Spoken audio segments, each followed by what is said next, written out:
Hi, uh, welcome to Science Hangout. I'm Sadashiva Pai from Science Mission. Today we have Dr. Christopher Gregg, Assistant Professor of Neurobiology and Anatomy from University of Utah with us. Dr. Gregg has accomplished a lot in his short research career. 2006-2009, he won Alberta Heritage Foundation Medical Research Fellowship. He won in 2006 University of Calgary Chancellor's Graduate Medal.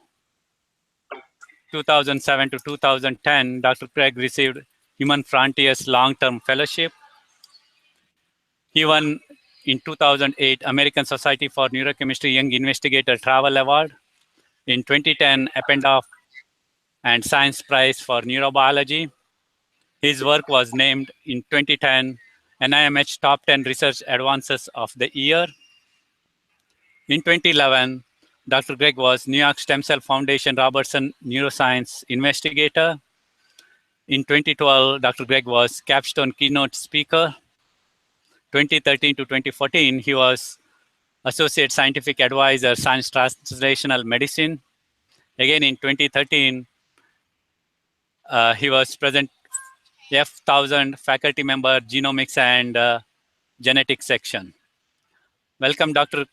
Gregg, to Science Hangout. Thank you. So nice to have you on board. I'm glad to be invited. Thank you. Can you please talk about yourself, some background, your education, some research projects, etc.? Sure, I'm happy to do that. I was a PhD student with Sam Weiss at the University of Calgary in Canada. And, okay. Sam is a pioneer in the neural stem cell field. And so my PhD work was focused on understanding neural stem cell biology and roles of endogenous neural stem cell populations in contributing to tissue regeneration following injury. Okay. And, that was an exciting time. Sam was a very animated and highly enthusiastic mentor. So those were very infectious periods of life. And we went on to found a biotech company called Stem Cell Therapeutics that was developing novel therapeutic strategies to activate the endogenous stem cell populations in our bodies to maybe be regenerative medicines for stroke and multiple sclerosis and other disorders. And then I moved from there to Catherine Dulac's lab at Harvard. And that also turned out to be a very exciting period because this was when next generation sequencing technologies were just emerging. And we got to play a role in the development of these technologies for doing RNA-seq to resolve allele-specific expression effects. And so that was very influential and has kind of shaped the trajectory of my research program over the past few years. Yeah. So that's where we are now. Now I'm an assistant professor at the University of Utah, and we study kind of a variety of different things, including these allele-specific expression effects. Okay. Can you please talk about your role models and mentors in your career? Sure. I think Sam Weiss, who was my PhD advisor, was a very strong influence. Sam sort of preached the importance of balancing, doing exciting research with balancing a family life and living in a really nice place. So he always did science in a really nice place, which I always found kind of funny and at the end of the day very inspiring for my own life choices. And we've landed here in Utah, and it's just a spectacularly beautiful place. And part of that decision was because of the influence from Sam. The other people that we kind of look to, I guess, are people like Larry Katz, Tom Jessel, Eve Marder, and Richard Axel. These are labs that have been incredibly innovative over the years, but they're also their papers are just incredibly thorough and rigorous. And so we're always looking to those people to kind of set the bar for the types of studies that we're trying to do. Okay. So since you brought up family, work life, like I know you are a busy person with all the things going on. So what else do you do other than research? Well, there isn't a lot of extra time outside of research and family. So those are the two things that occupy like 99% of my time. And for that other 1%, I like to cycle and ski. And so Utah is a great place for those two things. So those are my hobbies and activities on the side. Yeah. Okay. So can you please talk about your lab members? Yeah. So the lab is very interdisciplinary, and that probably reflects all of the different things that I love about science and all the different questions one could work on. 30% of the lab works on computational problems and bioinformatics kind of problems, and those extend from phylogenomic studies of the genomes of many different species to studies of human genome data. We do a lot of RNA-seq studies and developing statistical methods to model and analyze allele-specific expression effects in RNA-seq data.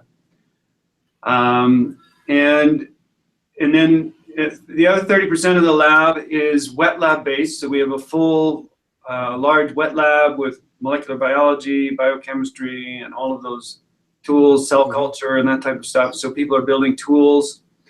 Basically, the workflow is that once you discover something using computational and genomics-based strategies, you test those hypotheses in the wet lab and build tools. And then the other 30% is because we're a neuroscience lab, we want to learn how the mechanisms that we discover actually shape brain function and behavior. And so we've developed new ways of doing behavioral screening in the lab that are really efficient and really sensitive. And in brief, it involves 3D printing these arena enclosures, and mice are just plugged into these arenas, and they can behave in those arenas and forage and do all kinds of instinctive and natural behaviors. And then we analyze and capture all of that data from video and use machine learning-based strategies to extract their patterns of behavior and detect phenotypes. And so we have this kind of high throughput way of screening for behavioral phenotypes following a bunch of different manipulations, and that's really useful for us. So that's the pipeline, and that's and then the lab is populated by people that are interested in all of those different areas, and they come from all around the world: Switzerland, China, Canada. We've had all kinds of people from around the U.S. coming in the lab, and so it's a really diverse and fun group of people. Yeah. So how do you mentor them? How do you how do you interact? Like, what kind of do you have any open door policy or something like that? So yeah, I'm very, at my stage of career, I'm very engaged in the research program and the mentorship of the people. So I meet once a week with every person individually. We have a lab meeting every week, and I'm a pretty active team member on all of the projects, so nobody is left to struggle on their own, and people tend to work together in groups and in teams, and I think that works out really well. How I kind of approach the mentorship problem really depends on the person. Some people like to be left alone and to work away on their problems and seek out feedback when they're ready for that, and I think that's great. And people that kind of want to work in secret on top secret ideas and then tell me when they figure it, that's fine. And other people really want more guidance, especially at the beginning of their PhD work or postdocs. And so that works just fine too. Yeah, everybody. Okay. Everybody has a different style. Yeah. That's good.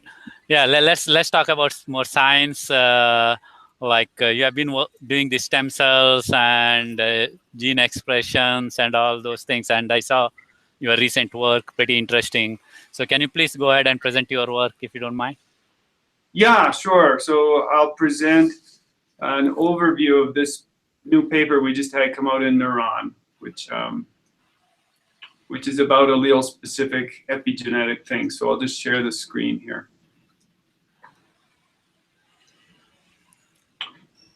Okay.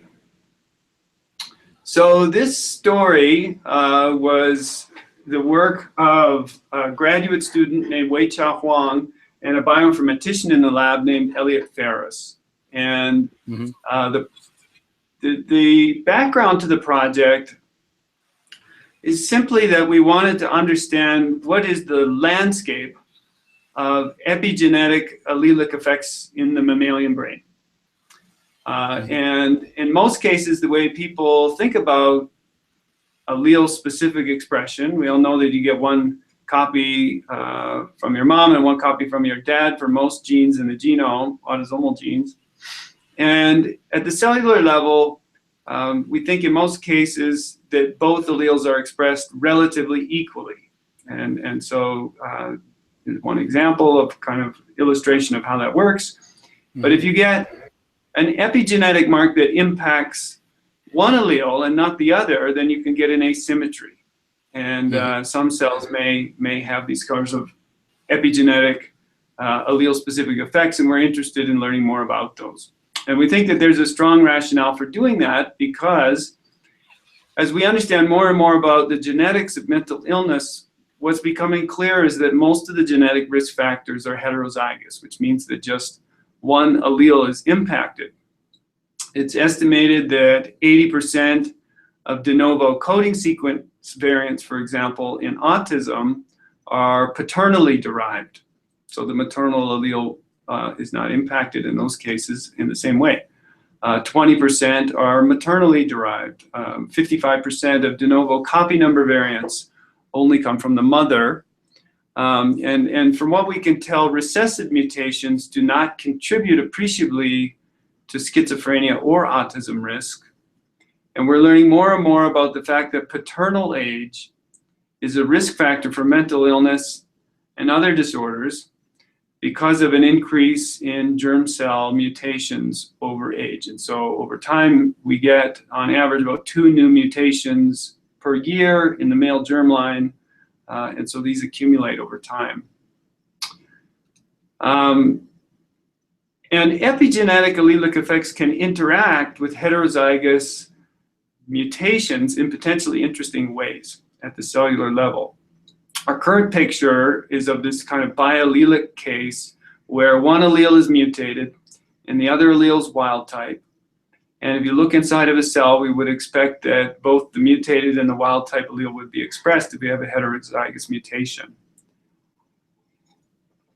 But in the case of an epigenetic allelic effect, you might have some cells where the epigenetic mark arose on the mutated allele, and so as a consequence, only the wild type copy is expressed, and maybe that cell doesn't experience the impact of the mutation as strongly.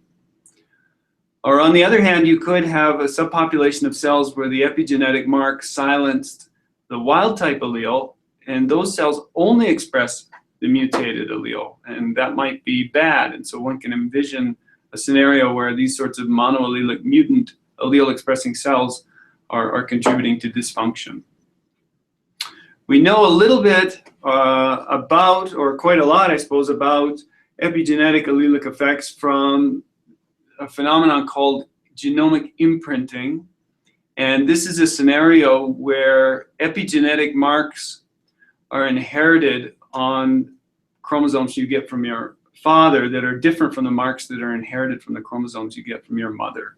And as a consequence, in offspring, those marks are maintained in most cases and result in asymmetries in gene expression coming from maternal versus paternal alleles for a handful of genes in the genome. And that can have really interesting consequences for our understanding of genetic risk. So for example, Angelman syndrome is caused by a deletion of a cluster of imprinted genes on chromosome 15. And if you get that deletion from your mother, then you will get this Angelman syndrome as a consequence of losing a maternally expressed imprinted gene called UBE3A. And so this syndrome is characterized by a number of cognitive features. One of them is intellectual disability.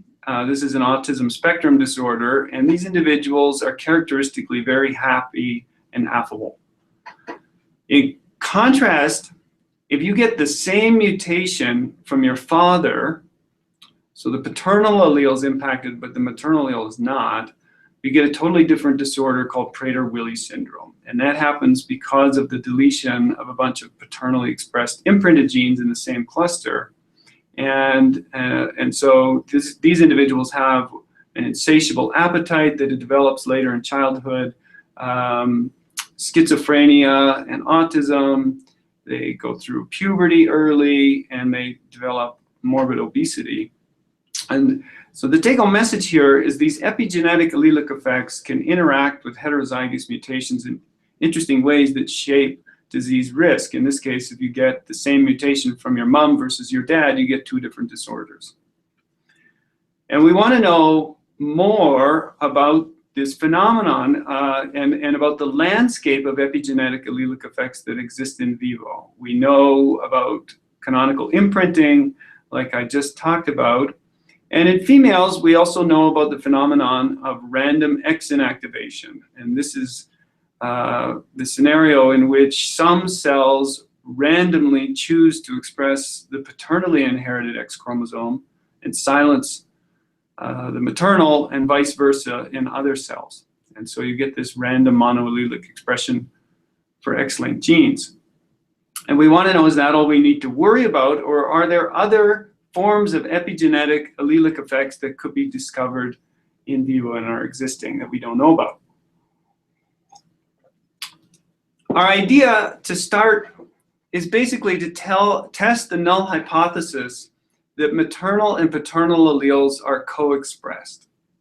And so if you imagine a whole bunch of genetically identical mice, and you measure gene expression in a particular tissue in each individual animal, your dissection or the physiological state of the animals will vary a little bit between animal to animal, even though they're genetically the same. And so there will be variance in the expression level for a given gene. And we expect that for most autosomal genes, the maternal and paternal alleles will vary in expression level together. They'll go up and down together because they're co-regulated. And what we want to discover are genes where that is not the case. So if the maternal allele goes up, maybe the paternal allele is doing something else. Essentially, the regulation of the two alleles is decoupled from each other due to non-genetic effects, and we call these differential allele expression effects. So our strategy to find these involves the use of two inbred lines of mice. And one of them is called Castaneus, and the other is called Black 6. And we cross those two inbred lines to generate an F1 hybrid mouse that's half Cast, half Black 6. And then you can perform RNA-seq on any tissue that you're interested in at any particular developmental stage that you're interested in, and do what's called phasing the RNA-seq reads according to the allele of origin. So for example, in the illustration here, all of the reads are phased, and there seem to be more reads, or there are more reads coming from the maternal allele compared to the paternal allele. And I know who's the mom in this cross. It's the Castaneus strain, so there's more reads coming from the Castaneus allele than the Black 6, who's the father. We can investigate parental effects potentially with this strategy, like imprinting effects, by flipping the cross so that Black 6 is the mother and Castaneus is now the father. You look in the reciprocal hybrid, phase the reads, and in this example, the bias in the expression is always following the parental origin of the allele, and in this case showing a maternal allele expression effect. So we've used that approach in the past to study imprinting, but in the new study, what we wanted to do was find these allele co-expression effects. And so we developed an approach to isolate the expression variance between different individuals using the same data. For this gene, FUCA2, which is an example, we've done RNA-seq on 18 different individuals, and there is this jitter in the data that you can see. And so the expression level of the maternal allele is in red, and the paternal alleles in the blue circles, and you can see that they go up and down together. And this is what we would expect for most autosomal genes, that the maternal and paternal alleles are tightly co-regulated and highly correlated across this type of experimental design. So we apply that strategy in a genome-wide manner, and here's the data for FUCA2 again, plotted in a different way. The maternal allele expression is plotted against the paternal allele expression level, and it's highly correlated to plus 0.9. And we're interested in discovering genes like BMP7 and ADORA2B that have these differential allele expression effects. The expression of maternal and paternal alleles for BMP7 are largely uncorrelated. So if the maternal allele goes up, the paternal allele does something else. It's largely decoupled. ADORA2B has a negative allele correlation effect. So if the maternal allele goes up, the paternal allele expression goes down. And that is a very interesting phenomenon to have uncovered. But we have an intellectual kind of framework to be thinking about those types of effects. And it comes from random monoallelic X inactivation in females. So let me explain here with this slide. This is a terrific study from Jeremy Nathan's group, and the Nathan's lab generated reporter lines where the X chromosome from the father is labeled in red with dimer tomato, and the maternal X from the mother is labeled in these offspring with GFP. And they look across different individuals and show these incredible mosaic patterns. So for example, in this big picture of the brain, half of the brain largely chose the maternal X chromosome, and the other half largely chose the paternal X chromosome. And if you look between different individuals within a litter, there'll be some that are largely choosing the paternal X, and some that largely choose the maternal X, and everything in between. And even direct siblings can vary dramatically. So what's important here is that if you're looking across different individuals at random X inactivation, more maternal X expressing cells always come at the expense of paternal X expressing cells. So those two are negatively correlated. And so what that means in our data is that if we are seeking to discover random monoallelic effects like X-linked genes, then more maternal allele expression will come at the expense of paternal allele expression at the cellular level, and vice versa. And so they will be negatively correlated, just like ADORA2B is negatively correlated. Okay, so that's a putative random monoallelic effect. Biallelic expression at the cellular level, in the case that the maternal and paternal alleles are equally co-expressed, should manifest as highly correlated expression in our data, our RNA-seq data. And then there can be other more complex scenarios. So imprinting, for example, where one allele is completely off, will manifest as no correlation between the two alleles because there is no expression from one parent. And cell type specific random monoallelic effects, where you've got random monoallelicism in some cells but not others, that will drive this correlation down. And so as a consequence, you get low correlation. And that might be something like the BMP7 case. Another way to get that type of effect would be to have cell type specific imprinting, where some cells are biallelic and other cells are imprinted. And so that, again, drives this correlation down. And as a consequence, you get this kind of low effect. So this strategy, using our RNA-seq-based approach to look at allelic co-expression effects in any tissue, brain region, or developmental age that you're interested in, gives us a way to screen across the landscape of potential epigenetic allelic effects and discover what's present. But one of the big problems that we had to overcome was that you could get a low correlation between two alleles just due to technical noise in the data. And so we had to innovate in that space to come up with a statistical framework that allows us to estimate the 95% confidence interval for the true underlying biological correlation between the two alleles. And so a lot of that work is in the supplement. But in brief, it works really well. And X-linked genes, for example, are plotted here. And they trend towards negative allele correlation, and the confidence intervals are shown there for the true underlying biological effect.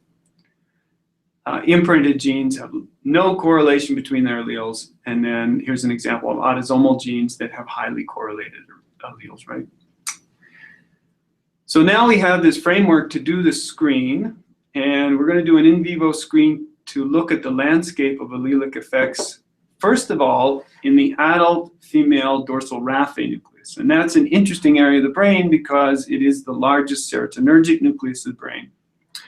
And it's linked to a lot of different forms of mental illness. And it modulates everything from pain, feeding behavior, and anxiety behaviors to social behaviors and other aspects of behavior and brain function. So that's in part why we focused on it. And we profiled these allele co-expression effects in that region of the brain. And we first looked at X-linked genes in these females because they are controls for us, internal controls. And we're plotting in this plot the 95% confidence intervals for each of the over 500 X-linked genes expressed in the dorsal raphe nucleus in these female brains. And what this shows in blue and green and orange is that the 95% confidence intervals for these X-linked genes are shifted towards away from +1 and down towards 0 or to the negative, to a negative correlation. And so that's what we want to see, and that means that our approach across genes with different expression levels and variance characteristics, our approach can detect the differential expression of X-linked genes in vivo.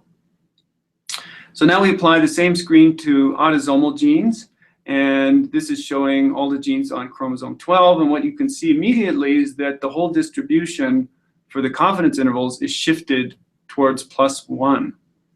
And that's consistent with our expectation that most autosomal genes co-express their alleles, but the ones that are highlighted in orange, dark blue, light blue, and green are genes that have allele co-expression effects or differential allele expression effects that are similar to X-linked genes. So we have discovered with our screen genes on the autosomes that show putative random monoallelic effects like X-linked genes in this part of the brain.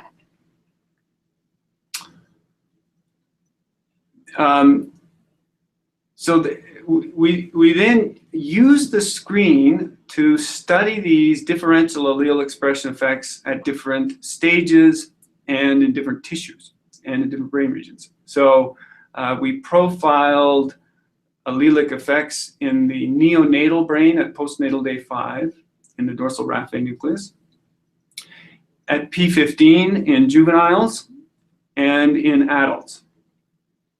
And the surprising discovery was that there was a large fraction of genes, over 85% of genes, that exhibit high confidence differential allele expression effects in the neonatal brain. So in that developing brain, this decoupling of the two alleles was very frequent.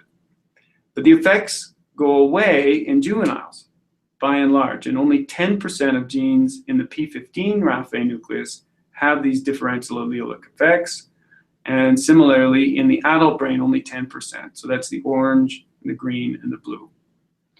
There is a subgroup of genes that have tightly co-expressed alleles, very, very highly correlated. And we indicate those with these red bars They're relatively rare in the neonatal brain, but increase in frequency as brain development kind of matures and completes. The differential allelic effects are present in both the raphe nucleus and in the arcuate nucleus, the ARN, of the hypothalamus. These effects are not unique to the brain. They're also present in the liver and in the muscle. We've uncovered these effects across different tissue types. The liver is endoderm derived, and the skeletal muscle we looked at is mesoderm derived. So our screen has uncovered these putative random monoallelic effects or differential allelic expression effects in different tissue types, and we want to really know what these effects are at the cellular level. In a previous study, we developed a way of using RNA-scope probes to detect allele-specific expression at the cellular level in brain tissue sections. And so the way this works is we design these RNA-scope probes to rapidly process introns in the nascent RNA. And that allows us to resolve transcription on the DNA allele. And so we can see transcriptionally active alleles in these cells. And here's an example of, here are neurons in the adult mouse brain, and we're staining using this approach for synapsin 2, and you can see 2 dots in the nucleus of each of these neurons for synapsin 2, and that's because this gene is biallelic. Both alleles are active. But this is a female brain, and we're looking also at a gene called monoamine oxidase A, which is X-linked. And so in the female brain, there should only be one transcriptionally active copy because of random X inactivation, and that's why you see only one blue dot in these positive cells. And so we think our approach can detect random monoallelic versus biallelic expression effects in vivo. And it allows us then to go on and test what these effects that we uncovered with the RNA-seq screen, what are they at the cellular level? So we designed probes to detect nascent RNA for genes that show allele co-expression, like MTAP1B, and genes that show differential allele expression effects like BMP4. And what we find is that genes with co-expressed alleles are largely biallelic at the cellular level. And that's why you see 2 dots in each of these nuclei in these brain tissue sections for this gene MTAP1B, and just 1 dot in the cells for BMP4. When we do this for many genes and look at the linear relationship between the percentage of monoallelic cells in the brain and the RNA-seq allele correlation score, there is a negative linear relationship, which is what we expect, and it indicates that genes with low allele correlation have a high number of monoallelic cells in the brain. And genes with highly co-expressed, tightly correlated alleles are associated with a higher number of biallelic cells in the brain. I'll just point out that this scale starts at 30% because 30% of cells are monoallelic because of sectioning artifacts where we cut the nucleus in half. Okay, so we have this picture emerging that there are these random monoallelic effects that we've discovered in vivo and that are kind of like X inactivation in some ways. And we want to know whether they can interact with heterozygous mutations to actually shape genetic architecture at the cellular level. So like I was saying before, our current vision of most autosomal genes is that they will express the wild type and the mutant alleles in a biallelic manner at the cellular level. But with these allele-specific epigenetic effects, we expect to get some cells that are monoallelic for the wild type, monoallelic mutant only expressing the mutant allele, or monoallelic wild type only expressing the wild type allele if you have a heterozygous mutation. And this is an experiment that we can do in mice. We take advantage of available knockout reporter lines where LAC-Z has been knocked in, for example, into one allele for BMP4, and so that allele is labeled with the LAC-Z transgene, and the other allele is wild type.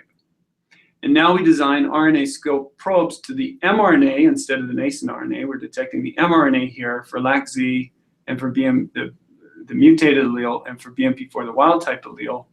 And what was exciting to us is that when we looked in the brains of these animals, at either P5 or in adults, there were mosaics of cells that were apparent. Some cells, like C here, or C prime, is mostly red. And so all these red dots are individual LAC-Z transcripts, and so this cell is expressing the mutated LAC-Z allele, but not the wild type allele, which is in blue. Here's an example of a cell that's expressing the wild type allele, but not the LAC-Z allele, and here is an example of a biallelic cell that expresses both alleles. All of these in the same field of view. In the adult, we can see the same thing. Monoallelic mutant cells, monoallelic wild type cells, and biallelic cells. We looked at 3 different transgenic knockout reporter lines for different genes, BMP7, BMP4, like I just showed, and ADORA2B. And in all cases, we were able to see wild type allele monoallelic cells, mutant monoallelic cells for the LAC-Z allele, and biallelic cells, and we also scored cells that are predominantly expressing the mutant allele but have maybe one transcript apparent for the wild type allele, or on the other hand, cells that predominantly express the wild type allele but we found evidence for 1 or 2 transcripts of the mutant allele. So these are like biased. We counted the number of those 5 different categories of cells in different regions of the brain. For example, in the dorsal raphe and periaqueductal gray regions, and in meningeal cells. And what we found is that these monoallelic wild type and mutant cells are the predominant population of BMP7 and BMP4 positive cells in the periaqueductal gray region, but they're very rare amongst meningeal cells, and the vast majority of meningeal cells are biallelic. And that's interesting because it means that the genetic architecture of the cells in these different regions of the brain differ in terms of how these epigenetic effects shape the expression of the heterozygous mutation. So our findings so far suggested that our screen had uncovered successfully genes that exhibit these differential allele expression effects, and that those effects can interact with heterozygous variants to shape genetic architecture at the cellular level in vivo.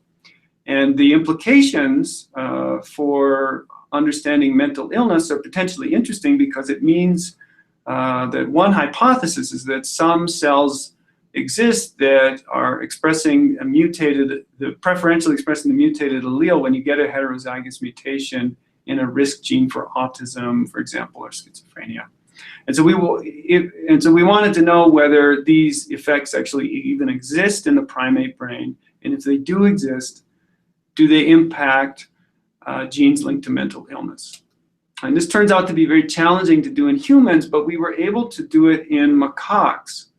Cynomolgus macaques turn out to be very polymorphic, and so we were able to do matings between males and females and generate daughters, and we do DNA whole genome sequencing on the parents to identify polymorphic sites that distinguish the maternal and paternal alleles in the daughters, and we do RNA-seq on the daughters so that we can phase maternal reads according to the maternal and paternal allelic origin. And so to make a long story short, this approach works, and we're able to plot the expression of paternal allele versus maternal allele for these genes. And we discover genes that tightly co-express their alleles in the primate brain, but also, very excitingly, find genes that show these differential allele expression effects as well, like CNTN1 here. When we look across all the genes that we were able to profile, we are able to see in that mix that several have been implicated in different forms of mental illness. So for example, bipolar disorder, BP in this graph, autism spectrum disorder, and schizophrenia, we were able to find genes that are risk genes for those different disorders and ascertain their allelic co-expression patterns in the primate brain, in the dorsal raphe nucleus. And we found that there are genes with tightly co-expressed alleles that are risk factors, but we also found genes that show evidence for the decoupling of the two alleles, showing differential allele expression effects. And we're going to focus on two of those in particular, DEF1 and CNTNAP2, which are risk factors for autism spectrum disorder and influence language development. So we want to learn, we predict for CNTNAP2 that it's going to be largely biallelic in the primate brain because the alleles are tightly co-expressed. And for DEF1, it'll be largely monoallelic because we see differential allele expression effects. And so we design our nascent RNA in situ probes for those two genes and obtain postmortem brain tissue from the orbital frontal cortex, Broca's area, the anterior cingulate, and the raphe for females, humans, from the human brain. And we get that tissue from 12 unrelated females. And what we're interested to see is that CNTNAP2 predominantly showed biallelic expression in the anterior cingulate cortex and in the orbital frontal cortex. So you see the two dots there. But DEF1 predominantly showed monoallelic expression in the human brain. And these effects were not just sporadic cases in one example.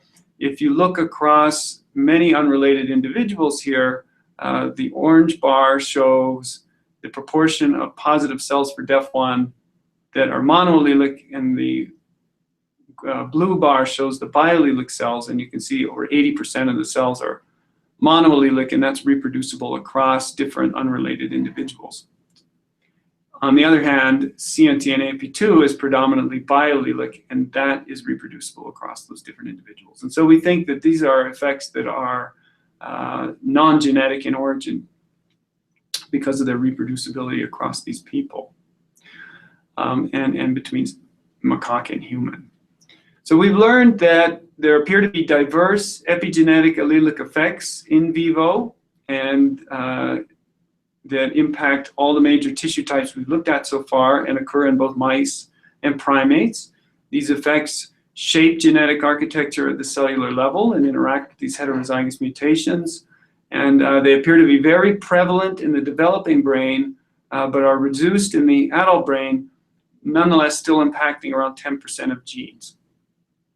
So all things being equal, here are the twins, Mark and Scott Kelly at NASA. All things being equal, these guys are genetically the same, but we predict that there will be these epigenetic allelic effects that introduce variation into the system for heterozygous variants. And so the lab carries on trying to think about and understand what these effects are. In particular, we want to know how stable these effects are. They could be temporally very transient. Certainly some of them are confined to development. And we want to know some of them are more stable and some are very unstable. And so we're trying to develop approaches to look at that and think about why they exist and what function they may serve. One model is that differential allele expression effects may function to help resolve chromatin conformation incompatibilities in the genome.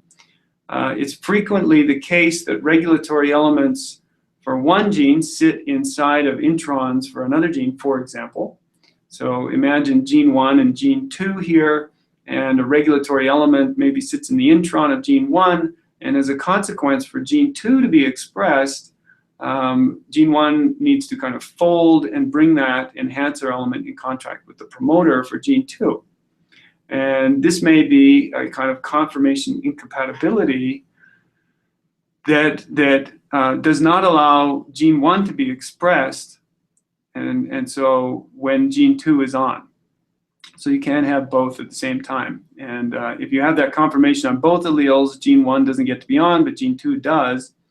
And if a cell wants to have gene 1 and gene 2 on at the same time, one way to resolve that might be to have different sort of chromatin conformations and gene expression programs coming stochastically from the two alleles.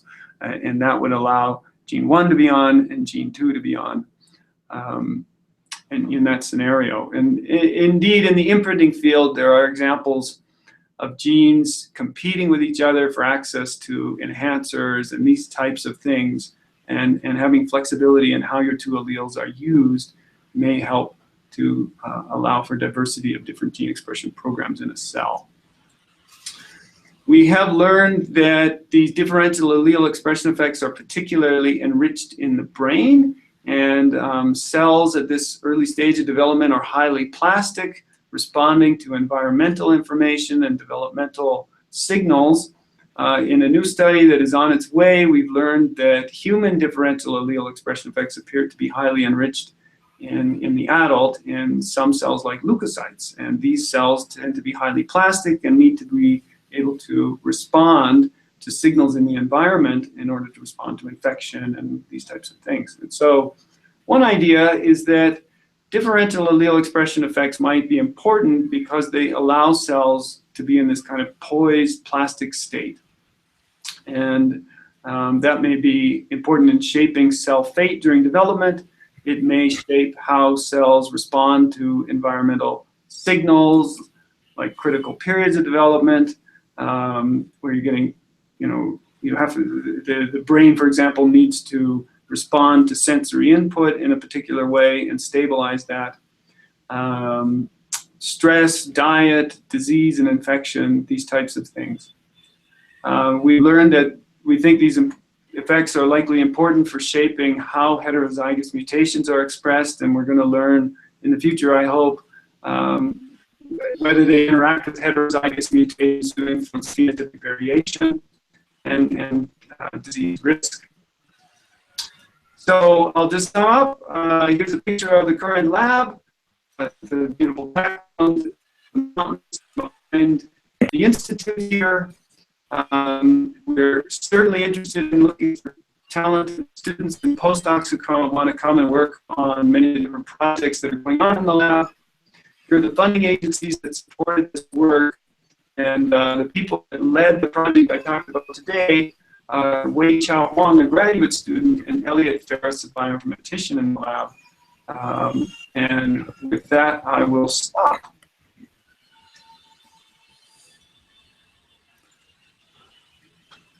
Can you please unshare? Thank you. Yeah. Thanks, Chris. It is very nice presentation. Very interesting. Great. So something new to think about. Something new to. I mean, like really, there is a lot of scope in there. Thank you. And one of the things, like in one of the initial slides, you had mentioned about paternally, you have more mutations transferred as the men get older. Yeah. Like, do you have any idea, or like any research has been done why it is so? Why not maternal? Why only paternal? So the reason is that the paternal germline is paternal germline cells are constantly dividing to generate new sperm. And so as a consequence of constantly replicating your genome, you just accumulate errors over time.